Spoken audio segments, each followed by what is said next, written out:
Welcome to Thrivers Ed, the podcast that's all about giving you the practical, no-nonsense advice you need to level up your life and business. I'm your host, Marcy Rossi, success coach, business strategist, and alcohol-free enthusiast.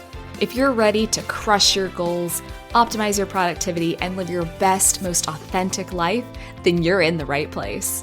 Each week, we'll dive into topics like the psychology of success, practical strategies to boost your performance, and the unexpected ways living alcohol-free can elevate your life. Whether you're looking to boost your business, improve your health, or simply become a better version of yourself, Thrivers Ed is here to help you do just that. So grab your iced coffee, buckle up, and let's get thriving. Welcome back to another episode of Thrivers Ed. Right now, we're in a series about the 5 foundational systems that every coach and online service provider needs in their business. And today's episode, we are diving into system number 4, which is onboarding and offboarding, and doing this in a way that builds up your brand and your bottom line. So really what we're talking about here is the client journey from when they first discover you and decide to commit all the way through providing your services and then offboarding them in a way that honors the time that have been spent and that hopefully leads to more sales for you, which we'll dive into. And a lot of the times the coaches are focused on either first getting that sale or how they're actually providing the services that are there, and not enough time is spent on what actually happens when that sale actually goes through, and then how do we offboard them in a way that continues to nurture and honor the relationship that we have, and hopefully drives more clients our direction, right? So when we're looking at this client journey here, big picture, why should we care about this? Well, in that first part, that onboarding part, this is where we get to set expectations. The ultimate satisfaction that a client is going to have is whether or not you met and or exceeded their expectations. If you don't, if they have unreasonable expectations because you didn't do clear expectation setting or simply because you were inviting in the wrong types of clients, they're ultimately going to be dissatisfied with what they get. And this is not going to be someone who's going to be recommending your services, who's going to be signing up again and again to work with you. So making sure we have very clear expectations, because that will ultimately drive the satisfaction that your clients are going to get from working with you. It's how we build trust, right? So if we have this package that we're offering them and they go to purchase it and then they don't get a confirmation email, they can't figure out how to log in, everything's very messy, there's no emails from you, no way to contact you, nothing, this isn't a very good look. Right? This is not going to build trust. And especially if you're a coach, trust is absolutely key in order to get the kinds of results that your clients are looking for. There has to be trust in that relationship there. And this is that first initial opportunity to start building that trust, to show them that you're the kind of person who has their stuff together, who knows what they're worried about, struggling with, what they need to know, and are providing that you're anticipating their needs and that you do what you say you're going to do. Right? If you're selling a coaching package, you're actually delivering on that package. So we're setting very clear expectations. We're starting that process of building some key trust. Obviously, there's already a little bit of trust or they would never have hit purchase anyway. But again, we're kind of building on that and showing that you do follow through. And it's an opportunity to set some boundaries that are going to be very important. We'll dive into that in a little bit later. Then when we talk about the offboarding, this is where you get to kind of cement for that client the impact that you were able to have. You get to show them what you two were able to accomplish in your time together, or you and the group were able to accomplish in your time together. You're able to bolster your reputation, because maybe in that is where you start to get some reviews and testimonials and referrals and affiliates, etc. And so this is what future-proofs your business, because one decently happy client is not going to keep you sustained, but a client that's raving about you, that can't wait to share the transformation because you've made it very clear and you've assisted them in getting that transformation. This is how you build a business that's going to continue to grow and kind of like, you can't see my fingers here, but I'm like webbing out into something that's a lot more sustainable and scalable. So when these systems are done right, they provide the kind of client experience that we're hoping that they're going to have, that they are reassured that they're working with the right person, that they're ultimately satisfied or very satisfied or over the moon about having signed up with us and worked with us. And it also keeps all of those referrals and testimonials rolling in without so much extra effort. So I want to break down both onboarding and offboarding into individual pieces here. And just to give you a very quick rough definition, when we're talking about onboarding, I'm talking about that phase from the minute that that person clicks to purchase or buys from you or says, okay, yes, I'm ready, I'm in, to, when you've actually started this service, whatever that service is, whether that's private coaching, a coaching program, other online services that you're providing for people, that kind of in between, whatever they need to know to really get things kicked off, obviously, versus the middle and the end. So what are the steps that we need? What are the system essentials that we need for this onboarding thing? The very first is, I'm a lawyer, I can't help myself. The first part's going to be contract and or clear terms. So we want to make sure that our policies are very clear. Do they get opportunities to have a refund? What happens if deadlines are missed or if calls need to be canceled or rescheduled? What happens if one of you has to cancel halfway through for whatever emergency reason? Like, what are the opportunities here? This is far more complicated than I'm going to be able to go into an episode, and I would recommend either working with an attorney or purchasing. There's contract templates. I have a link. I'll put it in the show notes here.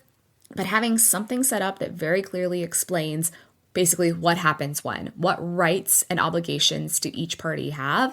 And if you're thinking like a very bare minimum, I know that a return policy or a refund policy is going to be a big one that people are going to be looking for. So making sure at a minimum that is somewhere spelled out. Even if the policy is there are no refunds, you need to say that.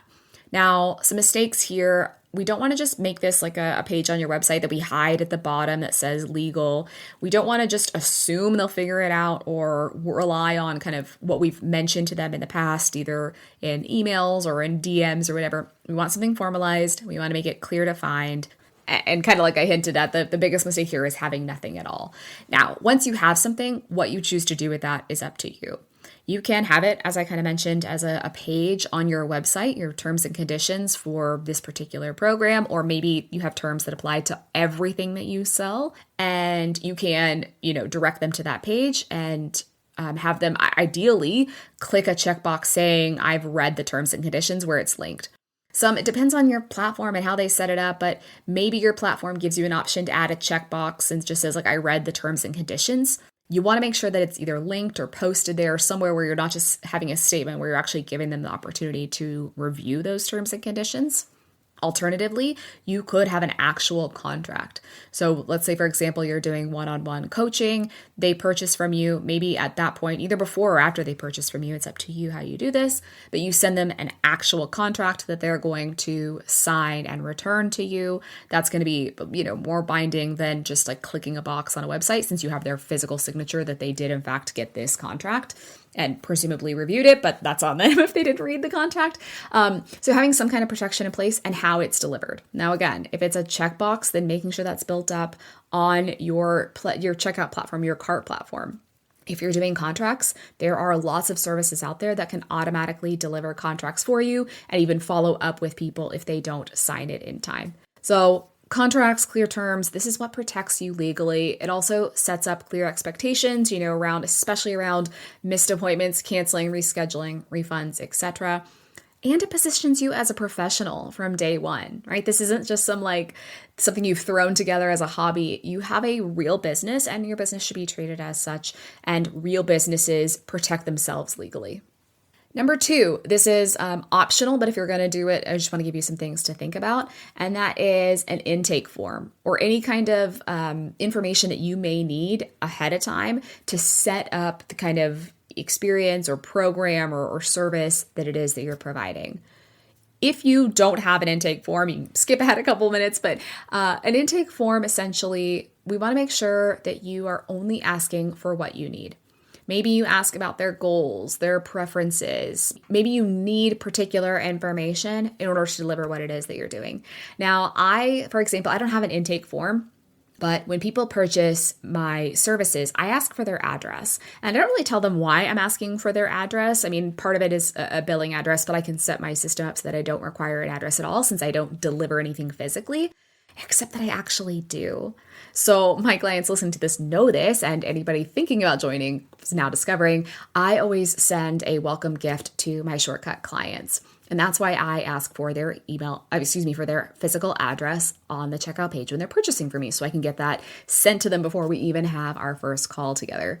So thinking through what is it that I need in order to get this started in the right way so that we can like kind of hit the ground rolling, but also what like we're thinking about like the bare minimum I need here. I don't need to know their cat's birthday unless there's something really specific in my program related to that, right? I don't need to know everything they've ever done. I think the very first client I had like a 3-page intake form and she filled it out, but that's a lot to ask of her right in the beginning to say, here's like a whole essay basically that I need you to complete for me. So the more we ask of people to do, the less likely they are to do it. Do I really need all of these things, or are some of these things I can kind of discover along the way? So making sure that if you're doing this, make sure you're actually using the stuff that you're collecting, I guess, is the moral of the story. And again, this can be automated. Maybe you use a Google form for your intake form, and when someone purchases from you, they get a confirmation email, and in that confirmation email, it says, please be sure you fill out the intake form. And that little word, please fill out the intake form, is hyperlinked to your Google form, right? And then you'd get an email when they actually submitted it. So the actual setup of this is a lot easier. The more important thing is this a good idea for me? And have I structured it in a way that's going to give me what I need, no more and no less, and not be overwhelming for the client? So number 3 actually kind of ties into this, and that is a welcome sequence. So I like to do 2 different things for this. First of all, I like to have a thank you page, if at all possible, that explains here is what happens next, sets up those clear expectations, which we said is the goal or one of the main goals of onboarding. On that, it'll tell them whatever they need to know, right? Here is what's coming. You're going to get a contract from me. You're going to get a link to book our kickoff call. Here is how you reach me, etc. And I also like to have this as an email too, because people may click away from that website and they're like, wait a minute, what did she say about how I book my calls or whatever? Having a warm, personalized welcome email that tells them everything they need, gives them all the answers before they have to reach out to you to ask. This is just good customer service, right? Anticipating their needs. So maybe your welcome email and or thank you page has booking links. Maybe it has some information about how you guys are going to communicate or work together.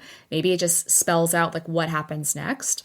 And a nice bonus here, which I personally haven't done, but it's on my list. It's one of the things, is a welcome video. Something that welcomes them, especially if what you're providing is personal services, meaning like working with another human being. I really like this human touch of they just get to hear from you, right? They're excited. They just purchased from you, and you as a human are providing some kind of welcome video. This could be automated where you have like the thank you page always has the same video, basically telling them what to expect. Or you could do something more personal, which would be not automated, which we're going to get to towards the very end. I want to talk about personalization versus automation. But maybe it doesn't happen the second they purchase because you actually record something unique for them and then you send it to them. You record a Loom or you record a short video on your phone and you send it that way, introducing yourself and telling them a little bit of the program, getting them really excited. That's a nice piece to add warmth. What you don't want to do here is to make your clients ask you questions. Now, people are going to have questions, but a lot of the times the questions are going to be the same.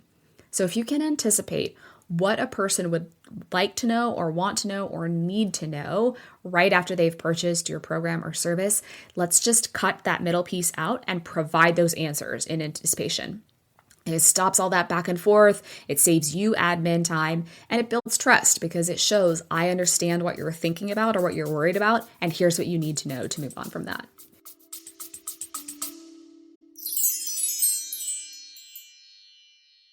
I'm interrupting this episode to tell you that registration for Autumn Magic is now open. Autumn Magic is a free 3-day virtual summit happening October 21st through the 23rd, and it's created for coaches and service providers who want their businesses to feel seamless, professional, and set up to actually bring in more clients and cash. Over 3 days, you'll learn how to get found, get chosen, and get your operations working together like magic, with automations that save you time, impress your clients, and help you grow faster. And here's the best part. Every session is beginner friendly. In fact, each one is a step-by-step tutorial, so you'll see exactly what to click, how to set it up, and how to make it work in your business right away. Grab your free ticket now at marcyrossi.com/automagic because we're kicking off October 21st. See you there.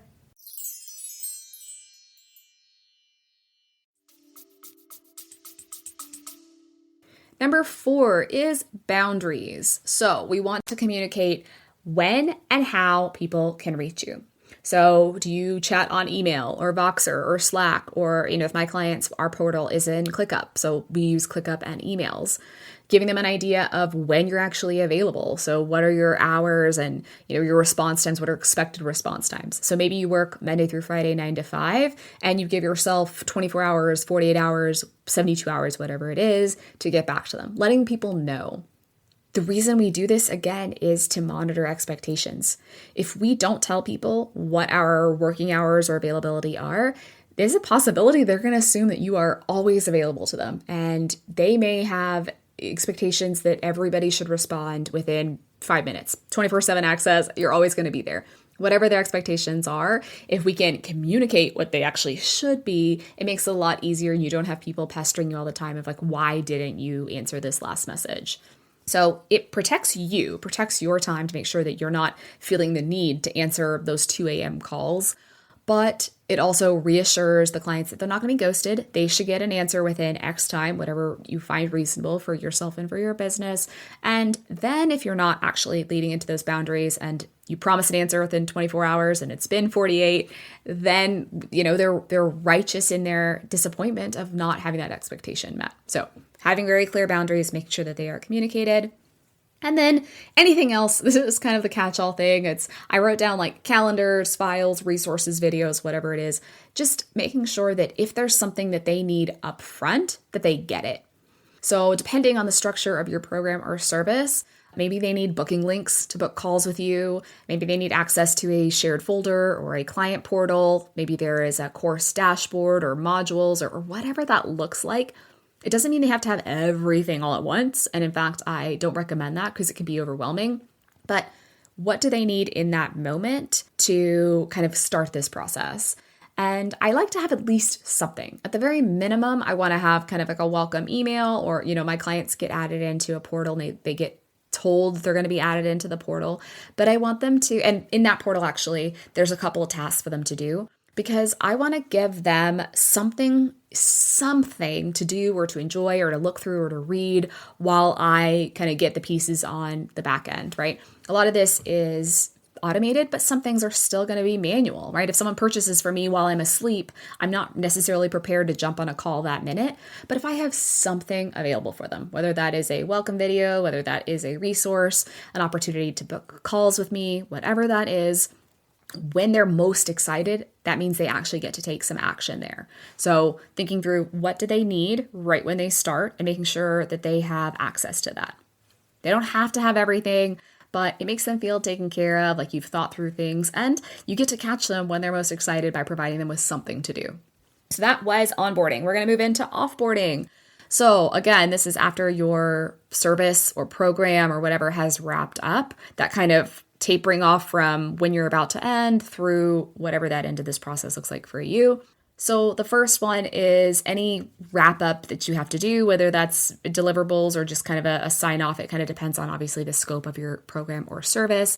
But this is where we want to maybe send them a summary of what we worked on together, or what they've accomplished during this time, or our notes. I make sure my clients always have meeting notes from the meetings that we went to. Maybe you give them a final report. Maybe you deliver the thing, their website, their service, their program, whatever it is, and make sure they have a clear what's next step.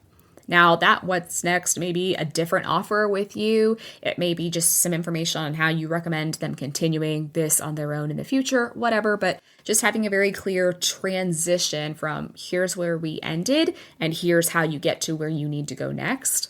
What we don't want to do is just be like, thanks for that last call, bye, and leave them alone. We missed an opportunity to, one, recommend another service of ours if that's the appropriate next step. And two, we haven't really finished the service at this point, right? We have to gently move people into that next transition, move them along and show them what's next. If we just abruptly end, I think that leaves a bad taste in their mouth because the client is now thinking, okay, like, what do I do now? And if we can avoid that concern or that worry, I think we've served them in a better way. Number 2 is to get testimonials. So you can do this in automated ways. We actually have a session on how to offboard automatically. And actually, I didn't mention this. We have a session on onboarding automatically as well at Automagic. We have all the sessions. I'm telling you, you guys have to come. It's so much fun. So Automating testimonial requests, lots of ways that we can do this. You can do this with forms like Google Forms or type forms. You can send out links with like automated emails that you've got going on there and maybe reminder emails. And a really helpful thing here is to make sure that we ask for specifically what we need, right? I wouldn't just give a box saying like, tell me what you thought. I would ask them questions to help direct them into the kind of testimonials that are going to be most effective for your business. So for example, mine tends to ask about where they were when they started and, where they are now, so that when people are reading those testimonials, they can see what we were able to accomplish together and get a bigger sense of more tangible results versus like, Marcy's amazing, you should work with her, right? That's not going to be as valuable as like, hey, we were working together and we put a sales page up and I sold a multi-$1,000 offer the next day, right? You kind of see the difference of like, here's what actually happened and making sure that your testimonials forms are set up to collect the right kind of information, the kind of information that's really going to be highly useful for you. We want to do this reasonably within when a service or a program or something ends. So it's up to you what reasonable looks like. It could be the day that it ends where you're like, hey, here's all the information you need to know, combining it with step one, all the wrap up there. And please, I would love to, if you enjoyed your time with me, I would love to hear, your thoughts if you have a few moments. You can wait a little bit if you want, but what we don't want to do, the mistake here is to wait too long because the enthusiasm fades, their memory gets a little waddier, things start to blur and the details are gone. So catch them soon after or right at the very end, and then make sure that you have a process in place to remind them to submit the testimonial if they haven't. Please only remind them if they haven't actually done it, but we want to do it when they're most excited, when you've just said, wow, look at everything we did together, or look at what we created together, or shoot, look at what I created for you. How excited are you, basically, and catching them at that moment. So the last piece here is referrals and or future re-engagement. So what we're thinking here is what happens after that onboarding is kind of quote unquote complete.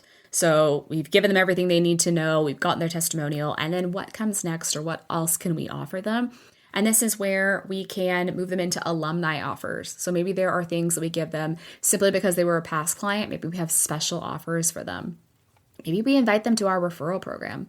Referrals are going to be your highest return for marketing. These are people that loved what you did and want to tell other people about it, and they can do so in their own experience. So the trust is there. It's not just you saying, I'm amazing. It's like, I paid this person money and she's amazing. You should pay them money too. So having a referral program that you communicate to people, just finding ways to keep them in your network. Maybe you give them seasonal updates. Maybe, like I said, you invite them from time to time to special alumni offers. But we don't just want this if we just let it end right there after, okay, we worked together, we finished, and I got a testimonial. I think you're leaving money and repeat business on the table. So think about how we can structure this. Again, alumni offers, referral network, all of the above. I think about that web of like one person tells 3 friends and they tell 3 friends. And that is the goal here so that our business can grow and continue and impact more lives. All right, moving into personalization versus automation. So I've mentioned a lot of the systems that you can have around here. There are levels of how automated you want this to do. Some things you want to have automated, right? Like a welcome email that says, here are the next steps, or even a receipt for purchasing from you. These are things that you shouldn't be doing manually. That way, if someone purchases from you at 2 a.m, they have clear next steps and they're not just waiting for you to wake up and tell them what to do. Your intake form is probably not going to be something manually that you create each time, right? Maybe you put it in a Google form. Maybe it's a link right there in your welcome email. Your testimonial request, that's probably not specific to them. It could be, but maybe it's not. That could be easily added into an automation. But maybe some other things you want to have personalized. We talked about welcome videos. You can actually do this one of 2 ways. You can have a general welcome video, or you can actually record yourself talking to that specific person. Up to you. Obviously, the wrap-ups, those are going to be personalized. You're not going to just send a generic like, we had a 6-month coaching package. Thank you for joining. Like, you're going to talk about the things that you accomplished in your time together, whatever that service is, and anything else that you want to throw in here that's personalized. So for that thank you gift, you can maybe a little bit about this person, or maybe your intake form asks about a favorite color. And so when they purchase and they get that client gift, you purchase something that's in their favorite color. So it shows you've taken some time to think about them and customize something for them. Ultimately, up to you how much you want to personalize versus automate. Personalization is nice, but obviously it takes more time. So think about the things that don't really require a personal touch. Like I said, the receipts, the forms, etc., and make sure that those are set up to automatically deliver so that you're not stressing about what happens if someone buys. You have a system in place where we can start those expectations off on the right way, and then any personal touches you add on from there is only going to add to the experience. All right, so your Thrive in 5 for today for onboarding and offboarding in a way that continues to build your business. The first is to have contracts or terms and incorporate these somewhere, right? Whether it's an actual contract that you send out after someone purchases or you make them agree to the terms and conditions before they check out. We want to make sure that our business is protected legally and that people understand what it is they expect, that they understand their rights and obligations. And so communicating that clearly, let's not hide it, create something, put it up there, and make sure people are aware of it. Number 2, if you have an intake form, trim it to the essentials. Please don't ask them for like a 3 to 5 page intake form if it's not necessary. Now, it might be. In order for you to create your program, it might be, but this is the chance where you can respect their time, make sure you're collecting only what you need, and also thinking in advance, what would make the client experience better if I knew this ahead of time, and asking for that in your intake form or in your purchase form or whatever. Number 3 is I want you to, if you don't already, have a welcome email that covers the frequently asked questions. If you've never sold a particular product or service before, you can guess probably what those frequently asked questions are, or you can just tell ChatGPT about your offer and say, what is something that someone's going to likely want to know right after they purchase this, and use those to help inform your welcome email. Number 4 is to create a testimonial request form. Again, thinking about what kind of questions can you ask. They're going to lead to the most effective testimonials for your business, whatever that looks like. And number 5 is to figure out a way that you can ask for referrals, whether that is an official referral program where you reward them for every person or every several people that they send your way, or even just a gentle ask. Just in your wrap-up email, maybe you just ask if they know anybody who would benefit from this program to please send your name along. It can do wonders for your business. People like to be helpful, and so even if you don't reward them for this, finding some way to ask for those referrals can actually do more than you would imagine. So that is onboarding and offboarding systems. If you get these right, your clients aren't just going to remember you or have their expectations met. They're going to rave about you. They're going to refer you to other people, and they're going to come back for more. So with that, until next time, keep thriving.